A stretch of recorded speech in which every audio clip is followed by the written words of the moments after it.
Hi, welcome to the Economic Summit Conversations podcast. Podcast, in this case, over Africa and our engagement with Africa. How can we make it more effective? Africa is already home to the world's youngest population. 18 to 19 years old is the average, and that will continue through the rest of this century. And by 2100, Africa is going to be home to half of the world's population. And so for those of us who have a heart to engage with Africa, this podcast is meant to help you to discover more effective ways of doing that. And today I have the pleasure of having with me Corjan Rink. Corjan is the manager of fundraising, communication, but also relationship management for Mercy Ships in the Netherlands. Corjan, it's great to have you with me. Mercy Ships, an awesome NGO and ministry. Tell us a little bit about yourself, Corjan. How on earth did you get involved with Mercy Ships? So thank you. First of all, thank you that I could come here and share and talk about Africa. I'm now connected to Mercy Ships for 3.5 years as manager of the fundraising and communication department. Before I worked already for many years in the non-profit sector, also focusing not only on Africa but also on the Africa continent. Mm-hmm. And I traveled a lot to Africa. So when Mercy Ships in the Netherlands asked me to participate in their organization, I was willing to go there and help the organization. I have a fantastic team. So That's always good, when as a manager you have a good team who's doing a lot of awareness and communication and fundraising. So I'm very happy that I work for Mercy Ships. Yeah, you know what? I'd agree with you. You have an amazing team because just the stuff that you guys are doing, but also how you're bringing it into the public eye is really well done.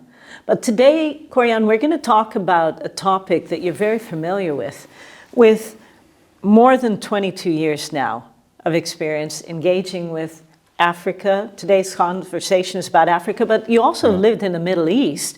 You know, Africa has changed. Yes. And we need to change with it.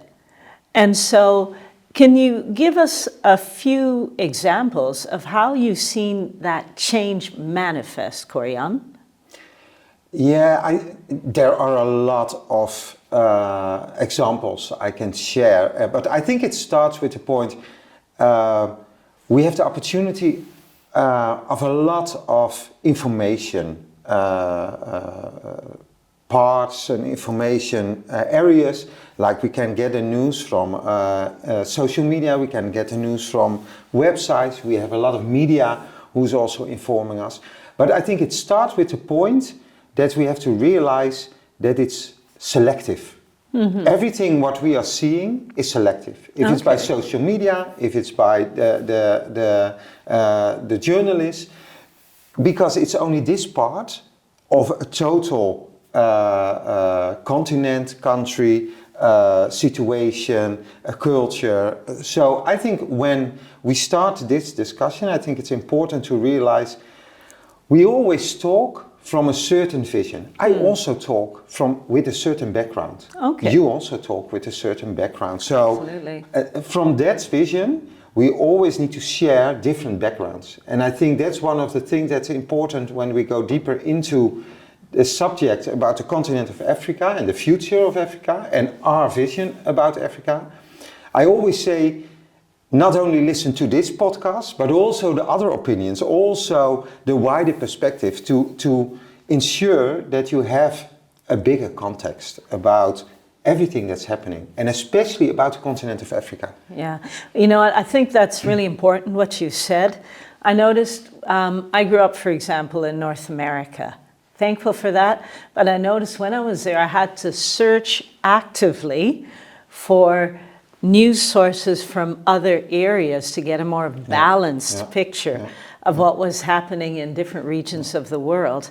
And I think what you've just said is really important. Now, as we look at the continent of Africa, Africa is not just a country, it's 54 nations with all of their different cultures, and Africa has changed. And I think it's also good to add, Western countries make a lot of borders within the continent. So we are also part of a lot of problems they are facing now, because it's also the interference of Western countries in the past that makes a lot of problems at the moment. So it gives us also a responsibility as Western countries to look for good solutions. Okay, and how do you do that? First of all, I notice that we've talked earlier about, we need to change how we look at the typical African individual. And one of the things you said that really surprised me positively, but was to view them as people who are able to solve their own problems. They are. I think when you look to the history, the continent of Africa is already existing for centuries. So why would we think as Western countries that we come there and that we let them survive? No, they can survive. Of course, you can have the discussion on which level and how they survive and how they fill in their life and how we can support them by growing as an economy, as a country, as person, on education level. But I think we have to realize it's not a newborn continent. It's a continent with centuries of history and a really good history. Yeah. If you compare it, for example, with the European history. So I think that it's important when I do my work as an NGO or the other NGOs or our vision from media perspective, that a context is always important. And to realize that when we're going to work there, when we start to work there, there's already a context of centuries and centuries of history, culture, and we need to have our interest in that if we really want to change something or bring something to the African continent. So what you're saying is, Corjan, and this is really important for those of us watching, is our job is not to try and westernize Africa. And it's happening a lot. And we know it also from history. And I think it's a challenge. The challenge, I speak now from my NGO, non-profit past, you always come with your own background. You always come and try to help other people. But always realize when you start helping people from another continent, from another culture, that the first step is to interest yourself in the other. So the history, the context, what they already tried themselves, what they can do themselves, and what you can add. And sometimes it's frustrating, yes, because I look with my Western eye to solve all kinds of problems. And I know it because I'm very impatient sometimes. So I also need to work on that on a personal level. But when I look to the work we are doing, it's amazing that you can do it together with the people in Africa.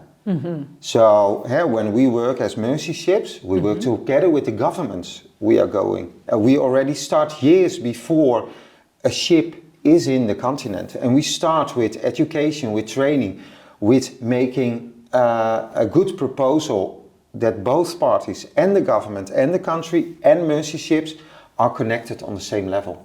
So it's not we are coming and we will do the work for you. No, it's something that needs a sustainable part in it, that when we are going, that special African country can go on with their healthcare, and they can go on to make it more sustainable in their own way. And this is the reason why I've looked forward to having you at this table, because this is a radical departure from how I think many of us have looked at medical missions, for example, in the past. Mercy Ships, it's an organization that runs on a Judeo-Christian basis of values and norms. But it's not that you come and you bring something and you go, and that I really respect, but you work to create, together with different parties, an infrastructure that will last, hopefully long after you've been there. And to be honest, and because we are honest here on the table, Yep. it's an internal struggle also. Because we all come with our own vision. Yep. And you can say, okay, it's very practical to come with your ship and do the medical treatments and you go. But we also need to discover ourselves and rediscover ourselves and say, okay, but are we there to do the medical treatments? Or are we there to have a long-term investment for a sustainable way of healthcare? Yeah. And it's not only about it, because now I talk about mercy ship, but it's about a lot of subjects. We need to find out, we go to the African continent as a guest. Yeah. We come as Western countries, as Western NGOs, we come as a guest. So we need the approval and the interference of the African countries, people, government, society, organizations. Yeah, and that's very, very true. I've got a question for you. It's a sensitive question for every NGO, but Corjan knows I respect him, and I respect very much the work that you do.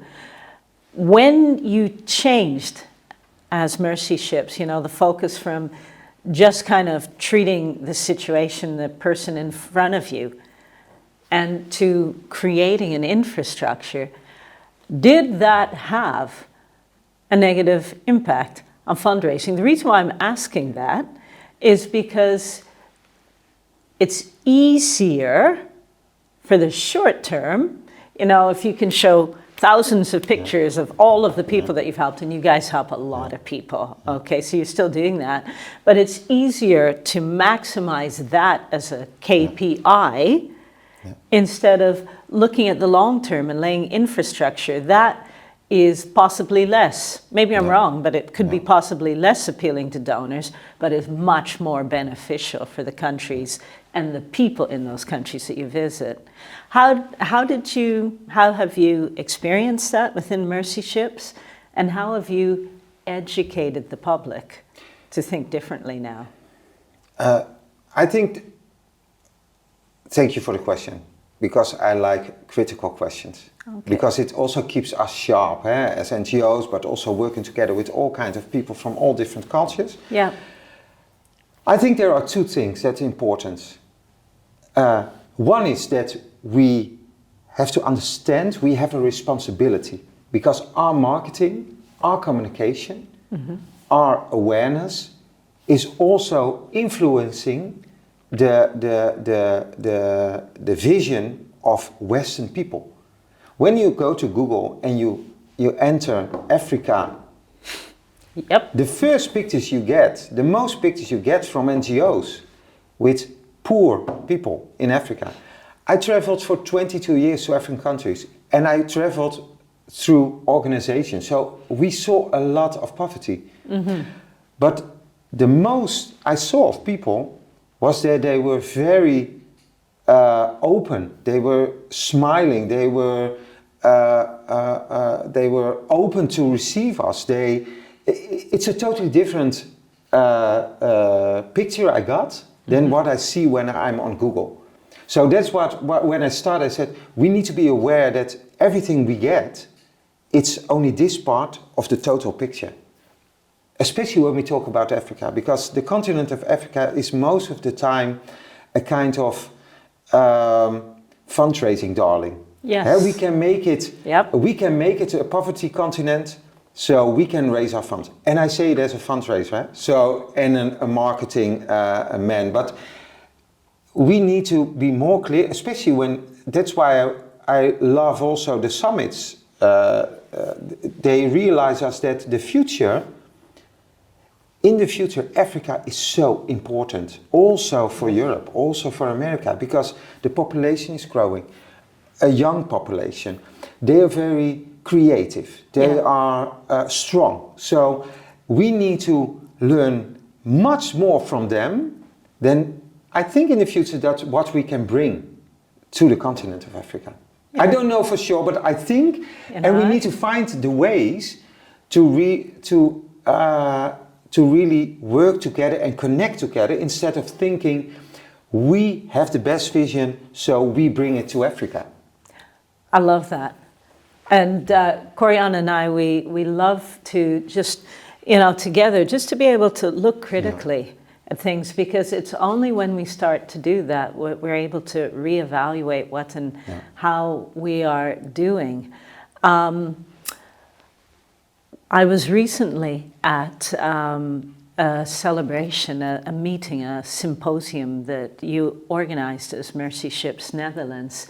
And one of the things that really hit me was that I was seeing a vision of the future with regards to collaboration with Africa. Mercy Ships Netherlands had brought in your chief of staff for the nation of Sierra Leone, together with the Minister of Health of Sierra Leone, to the Netherlands. You, as Mercy Ships, have been working with this government minister for years now. Yes. And have come up with a very comprehensive and achievable way to improve the health care for Sierra Leone people for the long term. Yeah. But you also, and I love this, introduced him to our government, some of the politicians and members of parliament in our government. And I saw on a post yesterday that people from the Netherlands embassy were visiting the ship in Sierra Leone. And so there is talk now of a relationship that has started that could be mutually beneficial in the future. And that really impressed me. Since I was seeing a vision of the future, how things could work in the future. Yeah, I think that's also something that's changing rapidly, also within the NGOs and the non-profit sector. What we realize, and what I also see, and I'm very happy about it, that you need governments. You need also the African governments. If you want change, you can always say, okay, but we do it, we go there, we work together with some local people or people from the country, and we solve the problems. No, you will never solve the problems when you are not interfere the higher level of a country, the politics, because they are also change makers. Yep. And you cannot say we make our own Dutch or English or American compound within an African country. And I think that's something history also learned us, that we want to make it more look like a copy of what we are, instead of saying, okay, but what does an African country need? Yeah, and that's it. I've got to say, I was really confronted with my own stereotypes a couple of years ago when starting to engage in Africa. I did that like many, it's just you see the suffering, you want to help, and so you engage. And the confrontation for me came with, for example, the nation of Rwanda. Rwanda is an example of a well-functioning African nation. If you read Western papers, you will not get that idea. But all of the change makers that I know in Africa, from business, from government, from the social sector, from education, are telling me that Rwanda is now the Switzerland of Africa, and it doesn't look like the West. And recently also too, I had an epiphany. I thought, as we as Economic Summit, together with organizations such as yours, Mercy Ships Netherlands and others, as we start to engage with each other and then to engage in Africa, we cannot project a Western type future on a continent like Africa. So how, let's just say, Corjan, you've been engaged with Africa for 22 years. You are someone who is positive about Africa. Many I know who have been engaged with Africa for a long time, they've become cynical, become jaded. How do you stay positive? I think I'm lucky about it that I met a lot of people when I'm traveling to Africa. So I heard a lot of stories. I heard a lot of stories of struggling. I heard a lot of people who struggle to survive. So I won't say it isn't hard in Africa, because it is. Especially when you can compare sometimes with your own life. I think people are suffering also on the African continent. But what I also saw is that there is much more behind it. Their creativity to solve problems, it's of a higher standard than most of our Western thoughts, because we think too much in borders and they think a lot without borders. So, but also their humor, that's also an aspect. They are can be so critical on themselves, but also on others. I love it personally, but I also think it's good to understand more and more about the culture, that it's also part of it. It's not only the poor child with the fly on his eye. So it's also the father and mother who struggle, but still are happy with their family. It's also a city like Dakar. It's also like a country like Kenya or like Rwanda. They're developing themselves. It's also connecting with Europe. It's also connecting with America, because it's about trade. It's about an economy. But it's not only about Western interference. And I think that we have to realize that Africa. I talked a few weeks ago about it, that Africa is not the small continent under the ruler of Europe or under the ruler of America. I think sometimes we would love it to have that. But the continent of Africa is, in total, it's so much bigger than Europe and America together. Yeah. If you only look to the size of the continent. So it starts again with our cleaning up our vision about Africa, and that the complexity, it's part of it. I know. But it's also more than that. It's also to look what they can already do and what they already reach. And they reach a lot. Yep. And what we see in the news, and sometimes it makes me a little bit angry, is we only see the failure of something that's happening in Africa. Yeah. And then we say, you see? Yeah. The African continent, it's all worse. And it says more about our Western vision than about the situation in the African context. And I think that is really something that all of us need to realize. Yeah. If we're going to engage effectively. One of the things that I know I hear you saying indirectly is you can't engage effectively with Africa if you don't go. If you've never been there, if you've never sat with the people, listen to them, listen to their joys as well as their sorrows, because there's a lot of things that Africans have that they're happy about, then we'll never be there. Now, one of my personal passions is just, I did a webinar a while ago with some next generation African young people. They were in their 20s, and some of them were diaspora, meaning that they were born in Africa, grew up there, but they're now living in other nations for their studies. Some will go back. Some are living and studying in Africa. And one of the things they said, I've learned so much from them. My whole perspective has now shifted. But one of the things they said was, for Africans, we need a different narrative. Yes. But I loved it. They said, but you're not the ones to give it to us. We're the ones who need to provide that different narrative to the world.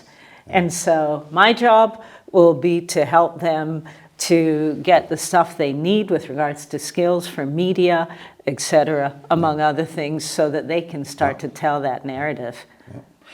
I totally agree with that. And I think it's also, I'm sitting here as a Western guy talking about the African continent. I realize that I'm a Western man from the Netherlands who give a vision about the African continent. Yeah.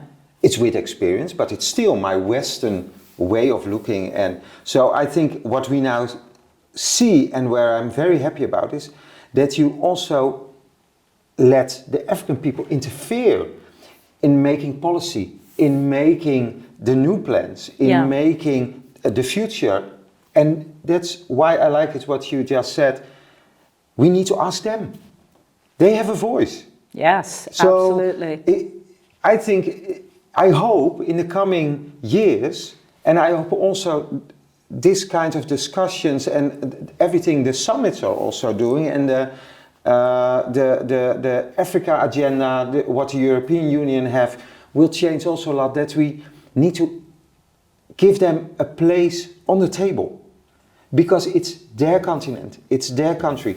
I would also be annoying when only people from other countries will decide about the Netherlands.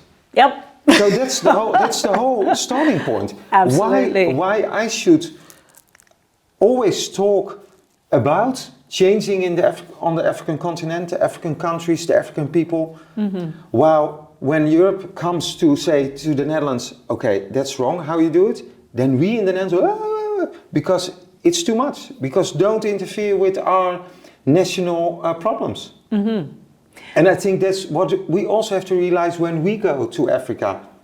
They're open. I learned a lot about hospitality on the African continent, on the people from Africa, together with the people from the Middle East. I have to be honest, because I learned a lot about hospitality. Our hospitality in the Netherlands, it's, let's say it in a nice way, it's a kind of problematic. Yes. And when you go to travel to a continent as Africa, or you go to the Middle East, you will see that's also their starting point, to invite you to their house, to eat, even when they don't have so much money. They give you food. Yep. And that changed me by traveling a lot, that hospitality is also part of changing your vision, because you're interested in others. Yeah. You give them a place on your table. And I think that's a starting point also to change our view about Africa. Invite the people. Yeah. I'm from Rotterdam. We are here in Amsterdam. A lot of people around. Yeah. So invite them on your table. Yeah. Show interest. Yeah. And so even then you don't have to travel several times a year to the African continent. But see already that in your own place, in your own area, there are people you can talk with, and they will say it. They are in the diaspora, but they can say, we can change also the African continent, because we are clever enough. We have the talent, we have the know-how. So, and we know how things work. We know the ways to get things done. We have the relationships. Corjan, this has been a really, really wonderful podcast. I may even be asking you back again, because I realize we got to stop. But this is, I've enjoyed this discussion.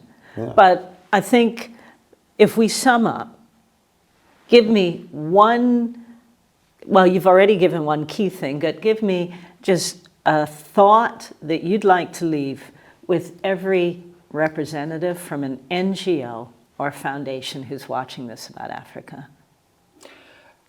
I think the most important is that you have to be realistic. And realistic means that there are challenges when we talk about Africa, but please keep the context in mind. When we talk about marketing, when we talk about communication, when we talk about the media, when we talk about our own vision, when you're in politics, when you're in the economy, when you look to Africa, when you want to invest, when you want to make a policy together with or for the African continent, always look to the context and let the African people connect with it, because they have a lot of know-how, chances, and they have a lot of inspirational input. And that's what I learned in 22 years of connecting with the African continent. Corjan, thank you very, very much. I'm, even just as I look and as I reflect on what we've discussed, listen to the African voices. Yes. Listen to the African voices. If we want to be effective in engaging with Africa, whether you're a politician or an NGO representative, or a business person, listen to the African voices. Thanks very much for watching, and we look forward to having you join us next time on Economic Summit Conversations podcast.